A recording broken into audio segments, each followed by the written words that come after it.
জয় রাধে, জয় নিতাই চৈতন্য। আশা করি আপনারা সবাই খুব ভালো আছেন এবং আনন্দিত আছেন। আমরা শ্রীমদ্ ভাগবত মহাপুরাণের কথা অমৃত আলোচনা করছিলাম। আগের দিন প্রথম অধ্যায় মাহাত্ম্য কথা প্রথম এবং দ্বিতীয় শ্লোক, আগের দিন দ্বিতীয় শ্লোক আলোচনা করেছিলাম, আজকে তৃতীয় শ্লোক আলোচনা করব। প্রধানত প্রথম যে অধ্যায় মাহাত্ম্য কথার অর্থাৎ ভক্তি নারদ সংবাদ, তাহার আগে যে শ্লোকগুলি আছে তাহা এই ভাগবতের প্রেক্ষাপটটিকে সুন্দরভাবে উপস্থাপনা করে। আমাদেরকে সম্পূর্ণ শ্রীমদ্ ভাগবত যদি বুঝতে হয় তাহলে প্রথমে শ্লোকগুলিকে শুনতে হবে এবং ইহার অর্থ বুঝতে হবে, তাহলে আমরা এই ভাগবতের প্রেক্ষাপটটি বুঝতে পারবো। চলুন আমরা কথা না বাড়িয়ে প্রবেশ করি কথার মধ্যে।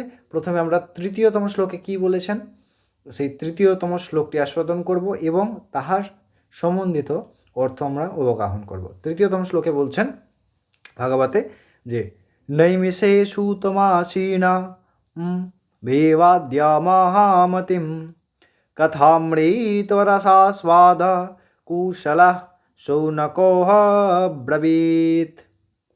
অর্থাৎ বলছেন নৈমিষারণ্য। নৈমিষারণ্য কি?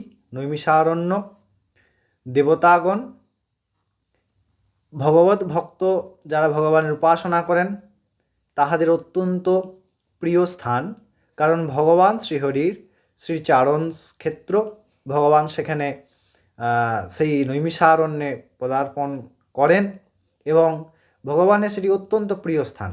তো সেই কারণে এই নৈমিষারণ্যেই এই শ্রীমদ্ ভাগবত কথার যে প্রথম প্রক্ষালন তাহা আমরা সুন্দরভাবে দেখতে পাচ্ছি।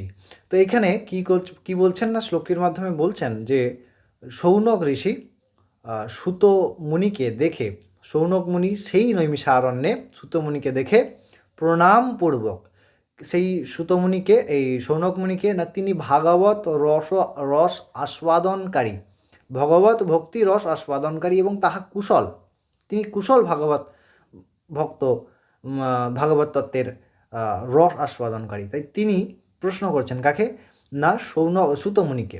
সুতমুনিকে কি প্রশ্ন করছেন না, সেই ভাগবত অমৃত কথা জানতে চাইছেন এবং সেই জানার প্রসঙ্গেই তিনি তাহার নিজের বক্তব্য স্থাপন করছেন।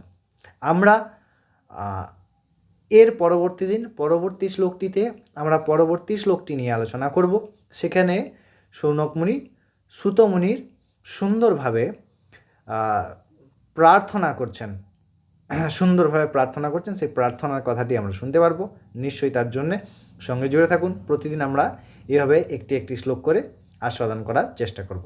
জয় রাধে।